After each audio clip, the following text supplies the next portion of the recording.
My wife declared, I need to find myself. Moving in with my life coach. I replied, safe travels. Then I discovered her life coach was actually married, so I mailed his wife a welcome basket with all their romantic texts printed out. 2 days later, my wife was homeless and her guru was getting divorced. I, 38 male, am a creature of habit. I like my coffee black, my lawn cut on Saturdays, and my life predictable. My wife, Nicole, 36, used to be the same. We had a good life, not a movie-style romance, but comfortable. A quiet understanding built over 12 years. Then about 6 months ago, she discovered Justin Vance. Justin isn't a therapist, he's a life architect. His website is full of stock photos of sunsets and vague promises about unlocking your authentic self. It costs a fortune, of course. First, it was weekly Zoom calls. Then it was weekend retreats. I paid for it all, figuring it was a phase, cheaper than a midlife crisis convertible. I was wrong. It was the midlife crisis. Last Tuesday, over a dinner I'd cooked, Nicole put her fork down with a sigh that seemed rehearsed. Benjamin, she said, her eyes glistening with manufactured sincerity. I can't do this anymore. I'm not living my truth. I just looked at her, my own dinner suddenly tasting like ash. Okay, and what is your truth, Nicole? It's something I need to discover. On my own. Justin says I've been living in your shadow, that my potential is being stifled by this domesticity. I nodded slowly, the buzzwords hitting me like tiny, annoying darts. Stifled, domesticity, potential. It sounded like a brochure. I see, I said. So what's the plan? She took a deep breath, like she was about to jump off a cliff. I'm moving out. I need to find myself. Justin has a guest suite, and he's invited me to stay there. It will be an immersive experience to fully deconstruct the old me and build the new. I stared at her, and in that moment, I felt nothing and everything all at once. There was no screaming match in my head. No pleading, just a quiet, cold click as a final door shut.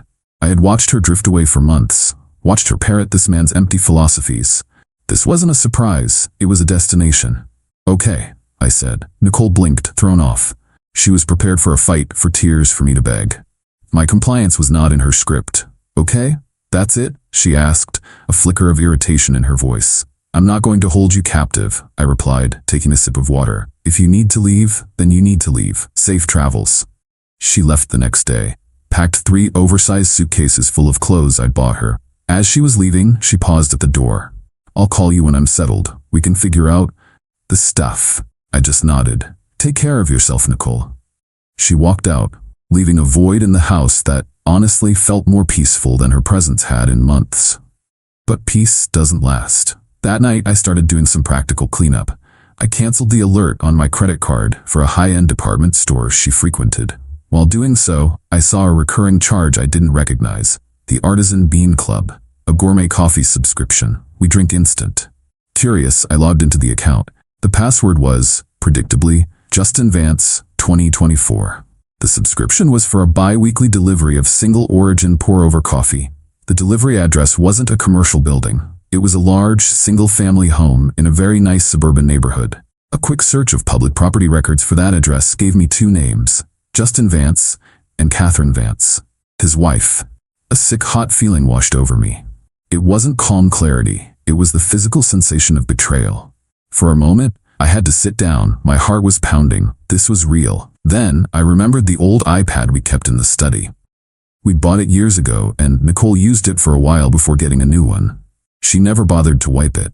I turned it on, connected it to the Wi-Fi, and my stomach dropped. The little blue iMessage icon had a red notification bubble with a number so high I couldn't count the messages. They were all there, synced from her phone. A complete, unabridged history of their karmic connection. I didn't just screenshot them. I sat there for what felt like hours and read the promises, the inside jokes, the plans for their future, the critiques of me, my job, my life. It was a meticulous demolition of our marriage. When the anger and hurt subsided, something else took its place, a cold, methodical focus. I printed every single page at my office the next morning, 37 pages of high-resolution color. I went to a store that specializes in gift baskets. I picked out a very nice wicker one. Inside, I placed a bottle of expensive champagne, 2 crystal flutes, a box of gourmet chocolates, and a small, scented candle that smelled like new beginnings. Tucked underneath the champagne, I placed a crisp, white envelope. Inside were the printed text messages, neatly stapled. On the gift tag, I wrote in my best cursive, Catherine, welcome to the immersive experience. I thought you might want to see the curriculum. Cheers, Benjamin. I paid for a courier to deliver it that afternoon. Signature required. It's been about 12 hours now. I haven't slept. I'm just drinking my black coffee and waiting for the other shoe to drop. Update 1. The silence broke not with a shriek, but with a choked, panicky phone call. It came yesterday afternoon while I was trying to focus on work. It was Nicole. Benjamin, you have to help me, she said, her voice strained. She was trying to sound calm, but the panic was bleeding through. I could hear the generic chatter of a coffee shop in the background. What's the problem? I asked, keeping my voice level. Catherine, she knows. She got some kind of package. She confronted Justin last night. I've never seen anyone so cold. She didn't yell. She just told him to get out of her sight. That sounds like an issue for Justin, I said. It's an issue for me. She snapped, her composure cracking. I was in the guest suite, packing a few things, and a woman I've never seen before knocked on the door. She said she was Catherine's lawyer.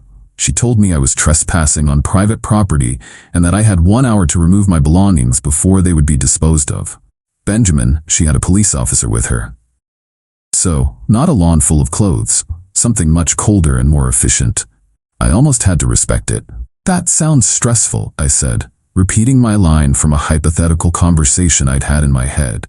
Don't you dare, you did this. Justin said you must have sent it. It was vindictive and cruel. Nicole, let me be very clear, I said, my own patience wearing thin. You chose to move in with a married man without telling me the full situation. I simply provided his wife with the information you chose to withhold. That's not cruelty, it's clarity. Your choices led you to that guest suite. Her choices led her to call a lawyer. My only choice was to stop being a fool. But I have nowhere to go, she cried, the entitlement finally boiling over. My clothes are in my car. I can't afford a hotel for more than a night or two. I spent my savings on Justin's programs. You have to let me come home, Benjamin, just for a little while. The audacity was staggering. No, I said. What do you mean, no? It's my house too. You surrendered your claim to this being your home when you packed your bags to live with another man, I stated. And just for your information, I had the locks changed yesterday, for security. The sound she made was a mix of a gasp and a sob. She unleashed a string of insults before hanging up. The next morning, an email from an unknown address. It was Justin. Stripped of its guru-like cadence, his writing was just a panicked mess of typos and desperation. Benjamin, you don't understand what you've done. This is a misunderstanding. Catherine is filing for divorce. She's trying to freeze my assets. My business accounts. This is my livelihood.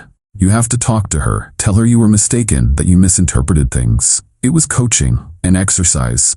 I'll pay you. I'm serious. Whatever you want, you are ruining my life. He thinks he can buy my integrity after his was proven to be worthless. I saved the email and the original voicemail he left later that day. My lawyer will love them.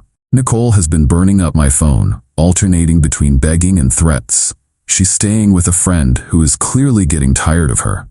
She demanded I transfer her $5,000 for emotional distress and relocation costs. I replied with a screenshot of the credit card statement showing the thousands I'd spent on her life architect. She just sent back a single text, "You will regret this." The peace and quiet is gone, replaced by the low hum of incoming fire. But I'm ready for it.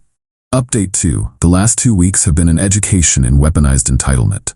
Regret for Nicole, it seems, means trying to dismantle my life. It's been ugly, and I have to admit, deeply unsettling.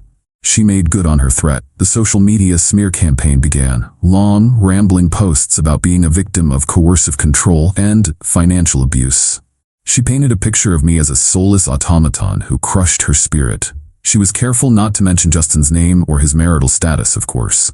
To an outsider, it looked bad. A few of our mutual friends sent me concerned messages. My own sister called to ask if I was okay. My first instinct was to fight back, to post the texts, to expose her publicly. But I forced myself to stop. My lawyer, a sharp woman named Samantha, advised against it. Let her scream into the void, Benjamin. We'll respond with facts in court. It's the only venue that matters. So I went silent. It was one of the hardest things I've ever done, knowing what was being said and not defending myself. It felt like I was letting her win. Instead, Samantha drafted and filed the divorce papers on grounds of adultery. We sent them to Nicole's new temporary address. The day she received the papers, the dirty tricks escalated. She tried to use our dog, Buster, as a pawn. She texted me saying she was coming to get him, that he was her emotional support animal. This was the only time I truly felt a surge of pure rage. I had to walk around the block 3 times before I could reply. Buster is chipped in my name, I pay for all his bills, and you haven't walked him in a year. You are not welcome on this property. If you try, I will call the police and show them your previous threatening text. She actually showed up. I saw her car on my doorbell camera. She just sat out there for 10 minutes. My heart was in my throat. I sat on the floor with Buster, my hands buried in his fur, just trying to breathe. That was my most vulnerable moment. She finally drove off. Then came Justin's move. He sent a cease and desist from his lawyer, accusing me of harassment and tortious interference. Samantha laughed. It's a scare tactic from a man who is drowning. But the move that truly hurt came from my mother-in-law, Pamela. She called me, her voice thick with disappointment. Benjamin, Nicole is in a terrible state. She told me how you just shut down and threw her out. Pamela, I said, trying to keep my voice steady. You don't have the full story. She made a mistake. This man took advantage of her. She's your wife. You have a duty to help her, not abandon her. She said you won't even give her enough money to eat. My duty to her ended when I read her plans to build a future with another man. I have supported her for 12 years. I funded the very affair that ended our marriage. I will not be funding her life after it. I never thought you could be so cold, she said, and hung up. That one stung. It made me doubt myself for a whole evening. Am I a monster? But then I thought about the texts, the casual cruelty in them, the disrespect. My resolve hardened. They see me as the villain because I refused to continue playing the part of the fool. So I decided it was time to stop just reacting. I found a few online forums for people who had been scammed by self-help gurus. I wrote a long, detailed, and anonymous post about the Vance Life Architecture methodology. I didn't use names, but I described his specific manipulative techniques, his fee structures, and the way he fosters dependency. I exposed the fraudulent nature of his certifications. I also had Samantha forward the email and voicemail from Justin where he offered me a bribe to Catherine's legal team. Her lawyer's reply was curt, "Thank you for this. It has been added to the file for consideration in our client's proceedings." It wasn't a checkmate. It was just moving a few crucial pieces across the board. Now we see how the game plays out. Final update. It's been half a year. The divorce was finalized last month after a drawn-out, ugly battle over assets that cost me far more in legal fees than I ever anticipated. The noise has finally faded, and what's left is a quiet I haven't known for years. It's a quiet I've had to fight for. My revenge wasn't a single perfect explosion. It was a slow, grinding war of attrition, where I simply held up a mirror to Nicole and Justin and let the world see their reflections. The forum post didn't go massively viral, but it gained traction in the right circles. A small online magazine that covers wellness scams picked it up. A few other former clients of Justin's came forward, validating my anonymous account. His business didn't implode overnight. It withered. His reputation became toxic. I heard he tried to rebrand as a masculinity coach, but the podcast he launched got 3 episodes in before fading into obscurity. The bribe attempt, I learned through the legal discovery process, was devastating for him in his divorce. Catherine got the house and a majority of their liquid assets. She moved on, a quiet and formidable victor. Nicole's trajectory was a masterclass in refusing to accept reality. She fought the divorce settlement tooth and nail. Her lawyer, likely working on contingency, tried to argue for lifetime alimony based on her emotional distress and damage potential. It dragged things out for months.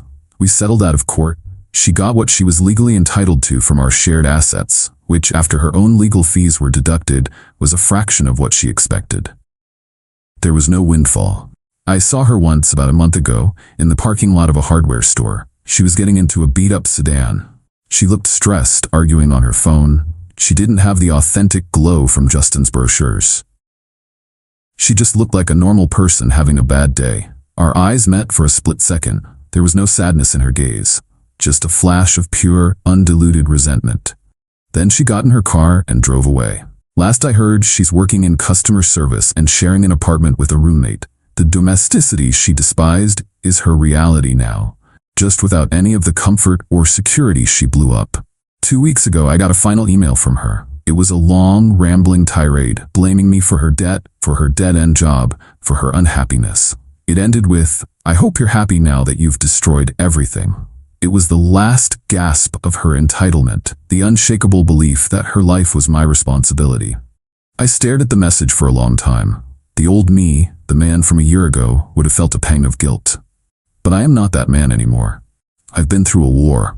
I thought about all the things I could say. I could have been cruel. I could have been smug. I could have listed all the ways my life was better. Instead, I just typed 2 words back, "I am." Then I created a filter to send all future emails from her directly to the trash. Life is quiet, but it's a recovering quiet. There are scars.